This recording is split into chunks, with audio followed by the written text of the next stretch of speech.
uno munsi ni umunsi wo kumenya ingufuri ziboshe abacu.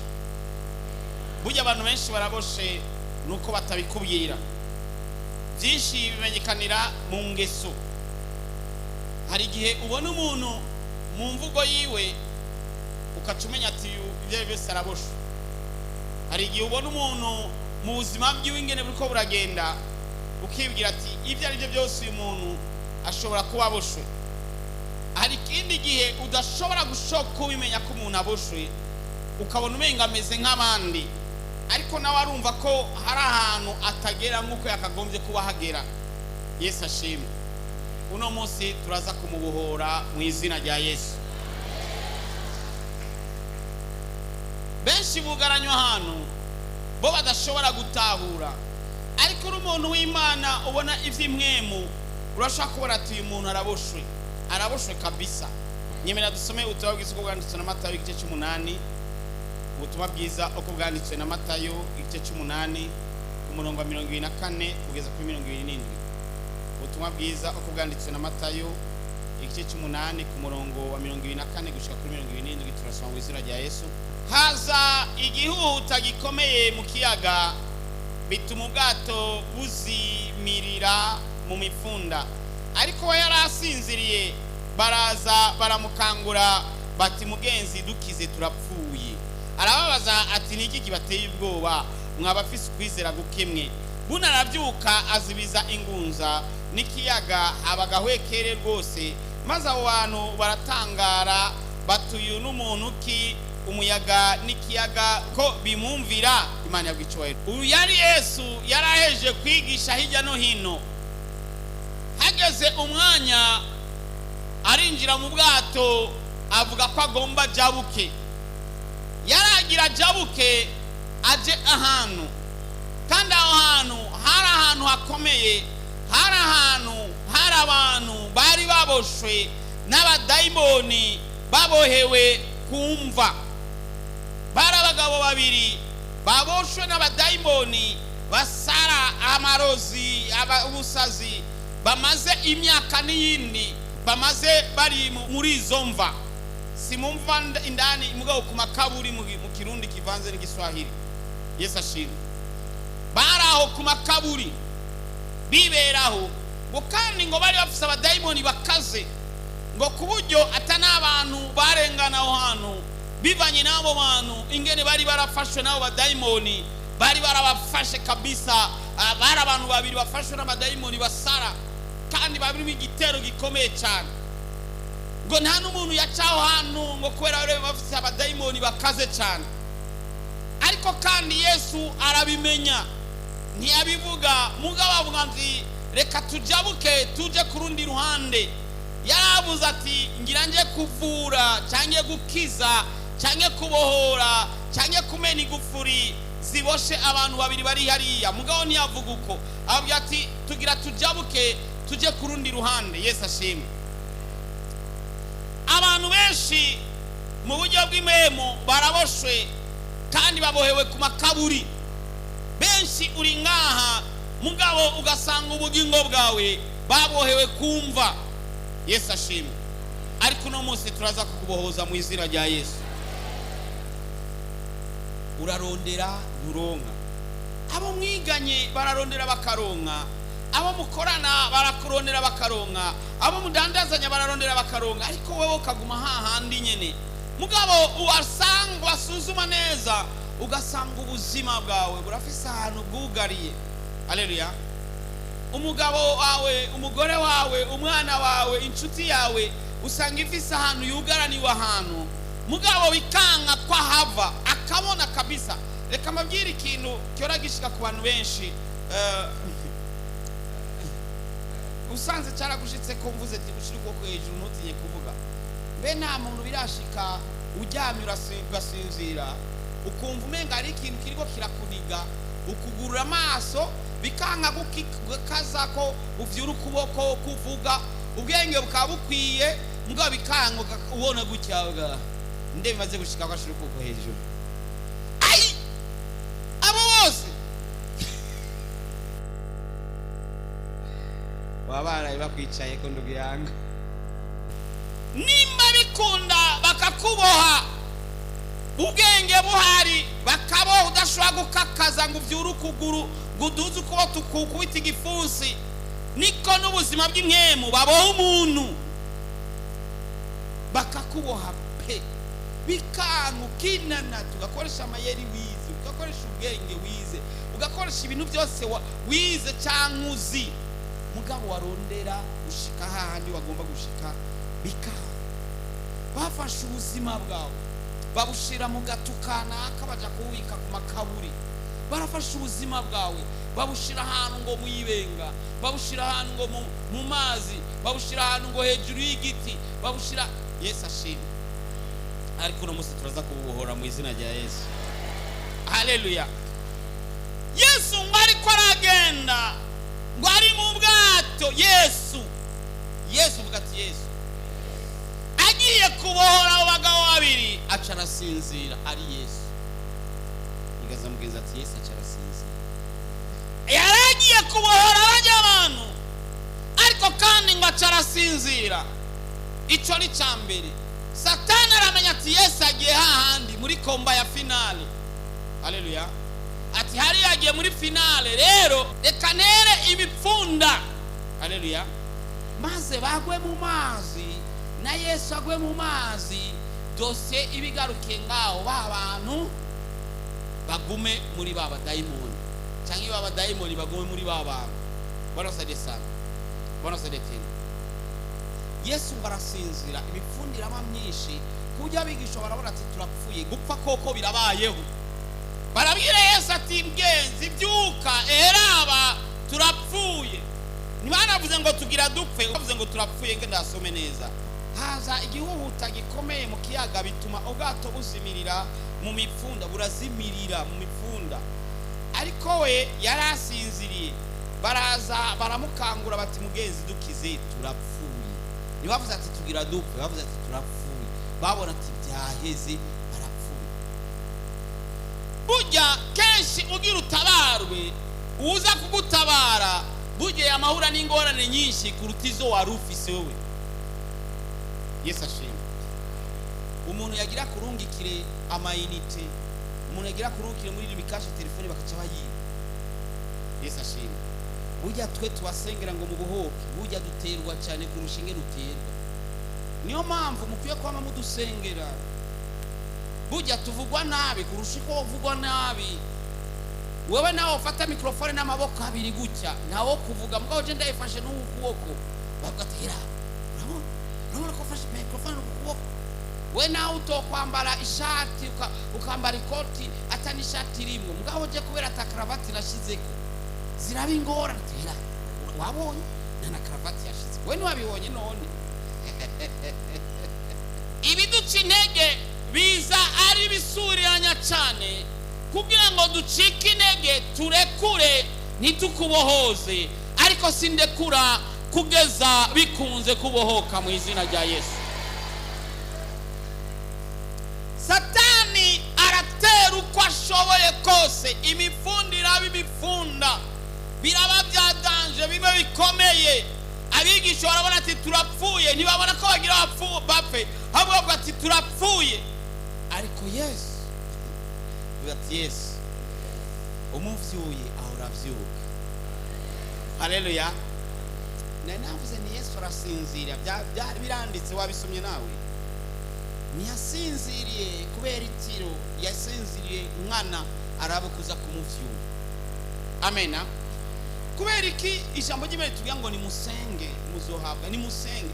Kubera iki Imana itobiduha tutanize gusenga. Niyo principe niko bimeze. Haleluya. None iyo aguma ari maso bomenye gute ko Yesu akora ibitangaza? Byasaba ko yisinziriza hama baze kumuvyura. Ubu Yesu asa n'utari ko arakora ikintu na kimwe mu buzima bwawe, arindiye kuza kumuvyura ati Yesu herabi ingwara irandembeje. Haleluya.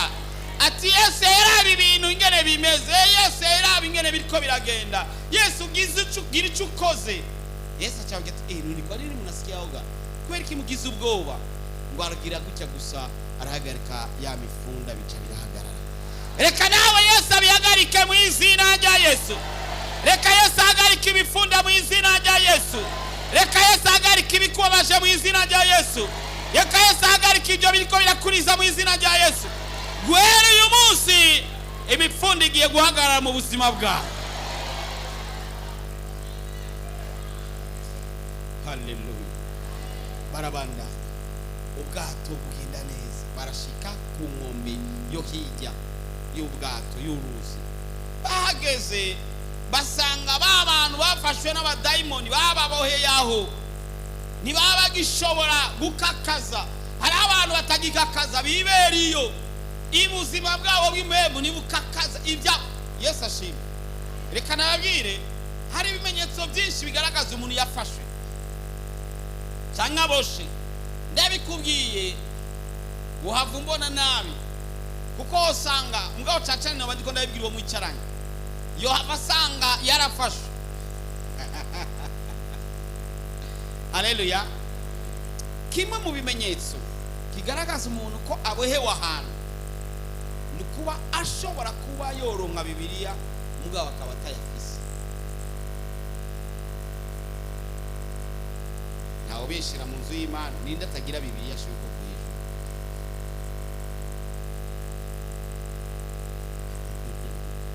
Yesu ashimwe. Ninde muri abo bamanitse amaboko, muri abo bamanitse amaboko batoro batafise Bibiliya? Ndibaza Bibiliya yo biri ku ma 15,000 gutyo. 25. Ninde kuva muri 2020 atarigera ronka 25,000 ashiruko uwo hejuru?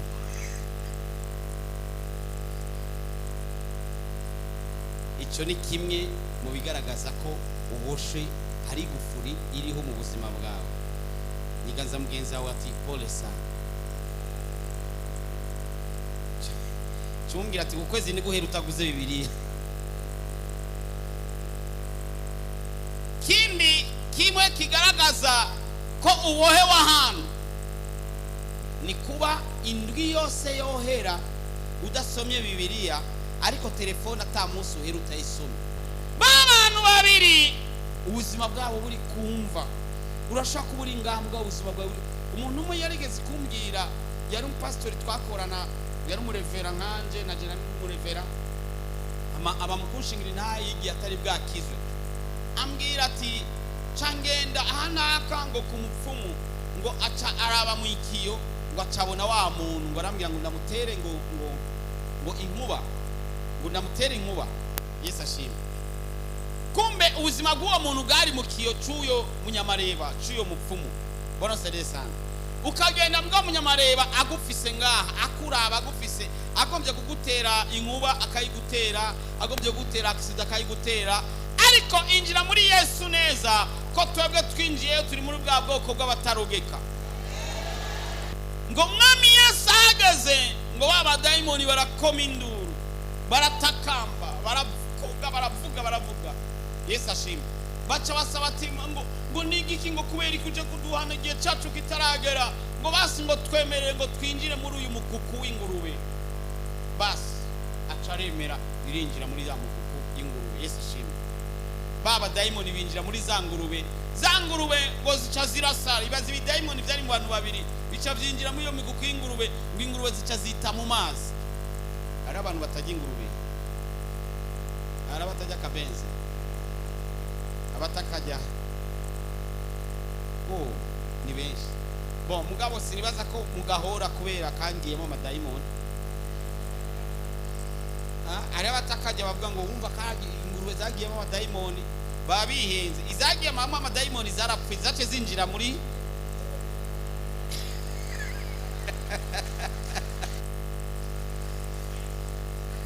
abajya kabenzi nibikomera amashirira.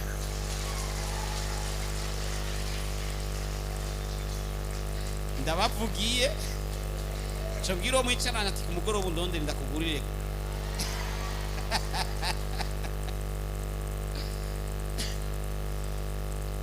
None kwizari zinjiwemo n'abadayimoni ko zace zinjira mu kiyaga zihona zose. None moca buhora izo zindi zihari zo mu Kamenge canke mu Rubirizi. Ngo bene ingurube baca barashavura baza barodera Yesu baramwirukana mu gisagara cyabo.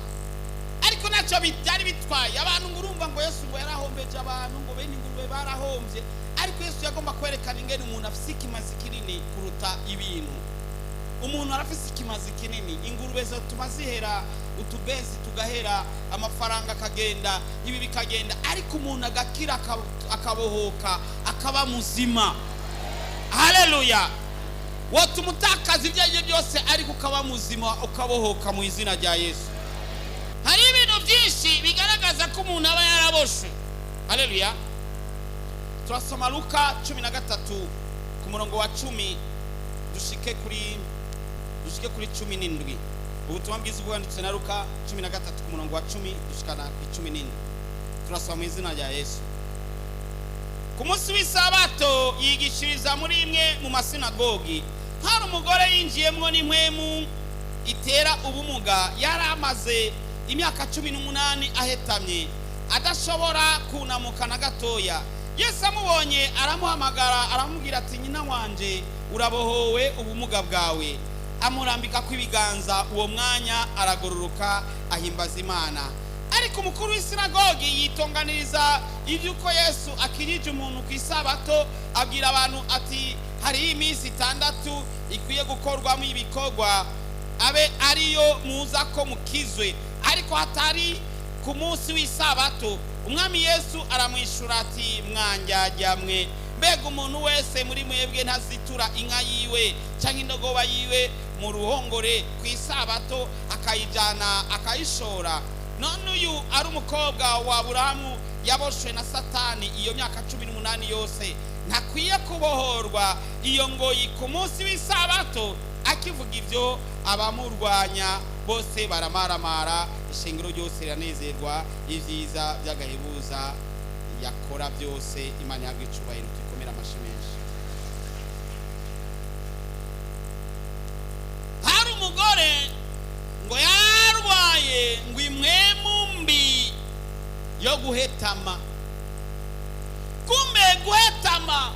Kumbe ubumuga burashobora kuba atari ubumuga, ariko kandi ari kutabivuze. Kumbe ubumuga abandi bashobora kubona ko ari ubumuga, ariko kumbe ari. Ngo yabimaranye imyaka 18 ahetamye, agenda gutya, agera igihe cyo gutamba agatamba ahetamye, akinjira mu rusengero nk'abandi. Yesu aza gukora ikintu batari bamenyereye. Mu isezerano rya kera ntibari bamenyereye kubona abantu basengerwa abadayimoni biruka, nk'uko twari twabisomye ingene Yesu yasengeye babandi yirukana abadayimoni, babandi babashira mu ngurube. Yesu ashimwe. Mu isezerano rishya baza kubona Yesu akoze ibyo bintu, birabatangaza. Umunsi rero umwe Yesu aja kwigishiriza mu isinagogi, uvuga ngo isinagogi, ngo hari ku isabato. Kera isabato yaba ku wa gatandatu, samedi. Yesu ashimwe.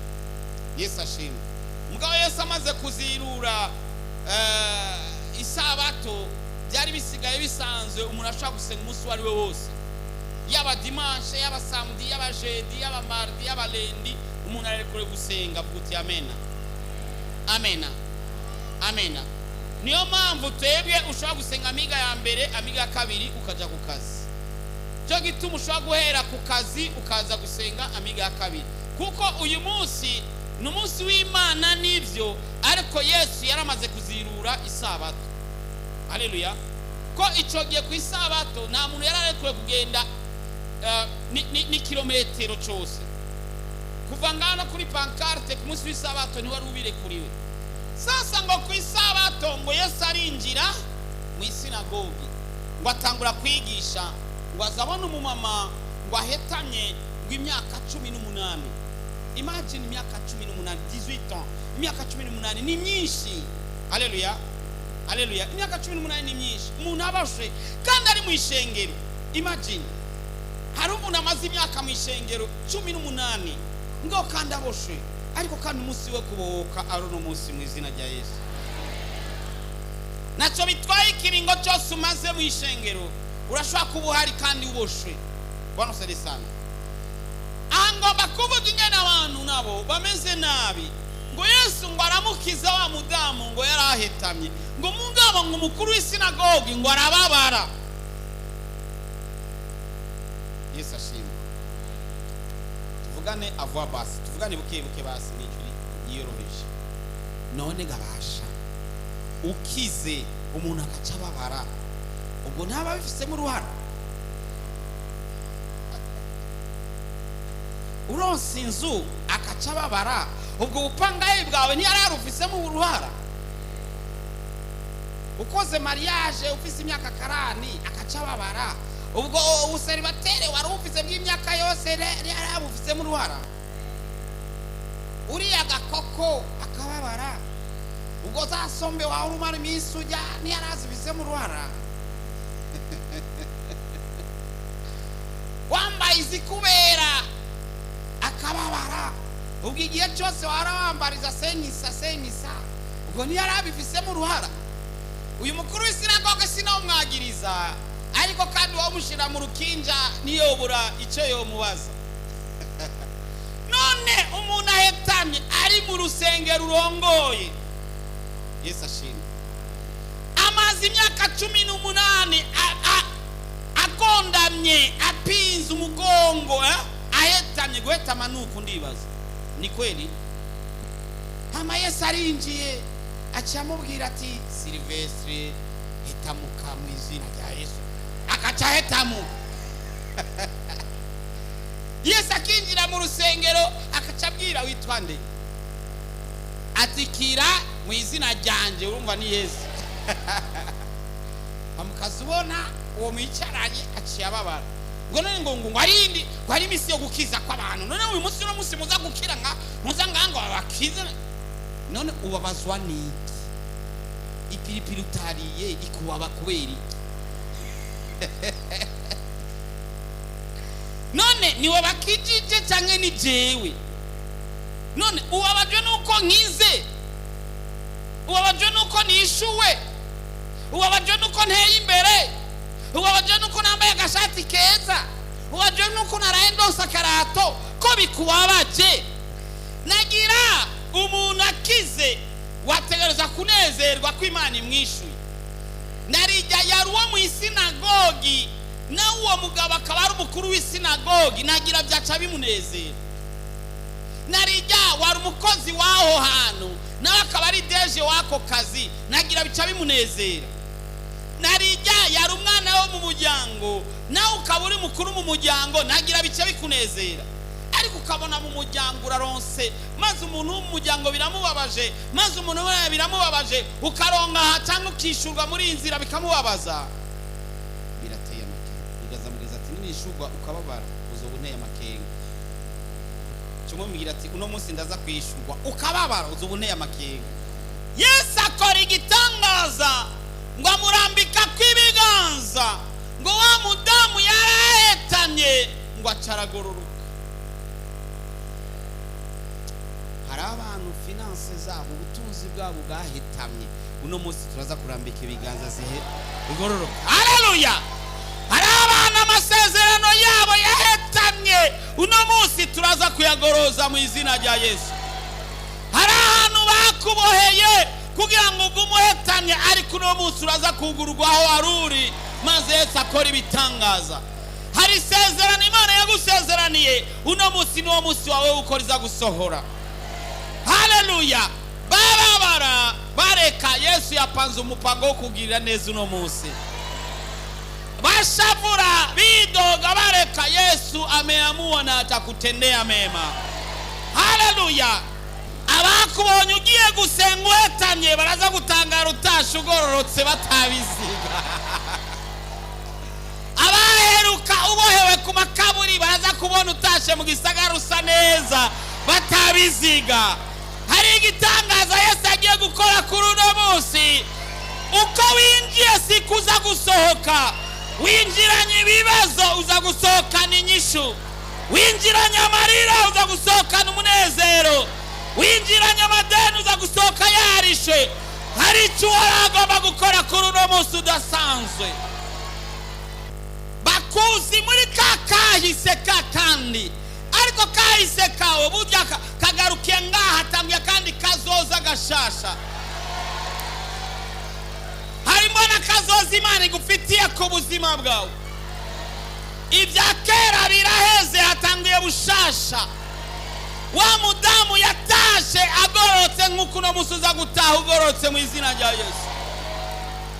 Baba abadayimoni babiri batashe bameze neza nk'uko nawe uza gutaha umeze neza uyu munsi. Abantu bari bazi adresse y'abajya abantu ko ari kumva, ariko guhera uyu munsi baza kubasanga mu mihana yabyo byagenze neza mu izina rya Yesu. Abantu bari bazi ko adresse yawe ari mu madeni, ari mu ariko guhera uyu munsi bagiye gusanga wahinduye adresse. Haleluya!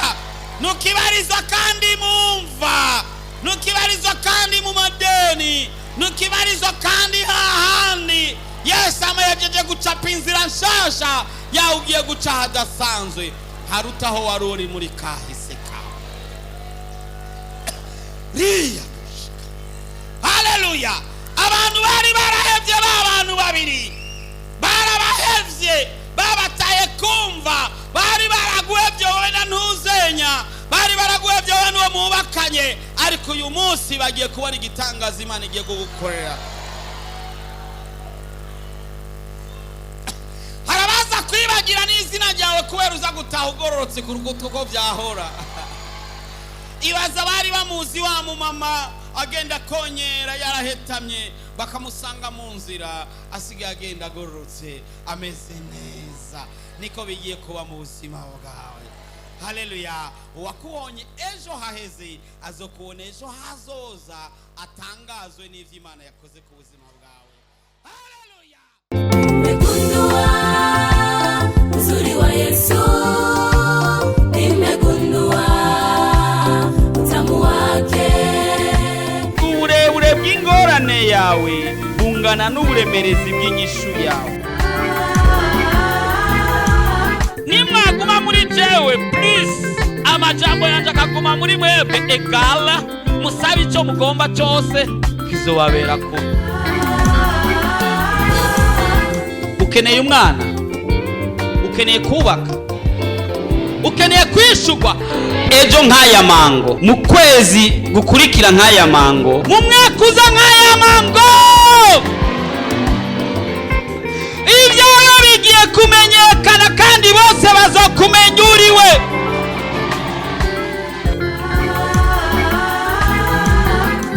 Ariko Yesu araha, ariko arakubaza ati ubu ugomba gukira nimugwane. Woba urusha, woba uremerewe, woba ufise ibibazo waburiye inyishu, woba ugomba kwakira Yesu Kristo nk'umwami n'umukiza w'ubugingo bwawe, woba ugomba kuvugana n'umukozi w'Imana Pastor Jackson Nkeshimana, wo mwandikira ubutumwa bugufi kuri 76 96 96 96 kugira ngo agusengere kandi agufashe mu buryo bw'impwemu. Yesu yavuze ngo nimuze kuri jewe mwese abananiwe n'abaremerewe ndabaruhura. Afitiye Yesu mukinga zatiwe ariba ibyiza gusa ndaje z'umutima. Urashaka kwama ukurikirana ubutumwa bwiza ku telefone yawe? Ja kuri YouTube wandike Pastor Jackson Nkeshimana, urasanga ko ubutumwa hamwe n'ubwo yavuze kera. Ntibibagire kugira subscribe canke sabone, wibuke kubusangiza n'abandi.